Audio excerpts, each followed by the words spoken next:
கடைக்கு சென்ற மனைவி 2 நாட்களாக திரும்பவில்லை. புகார் கொடுத்து பல இடங்களில் தேடி தவித்து வந்த கணவர்.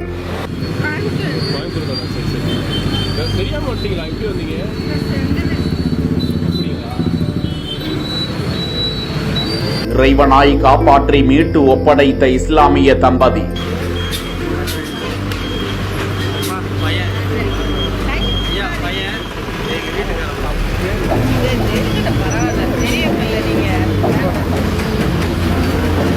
கோவை மாவட்டம் சரவணம்பட்டியை சேர்ந்த 55 வயதான கல்யாணராமன், இவரது மனைவி கோமதி மீனாட்சி. இந்த தம்பதிக்கு 27 வயதில் மகள் உள்ள நிலையில் கடந்த 20ஆம் தேதி கோமதி மீனாட்சி மாவு அரைத்து விட்டு வருவதாக வீட்டை விட்டு வெளியே சென்றவர் வெகு நேரமாகியும் வீடு திரும்பாததால் கல்யாணராமன் மற்றும் உறவினர்கள், நண்பர்கள் பல இடங்களிலும் தேடி அலைந்து இருக்கிறார்கள்.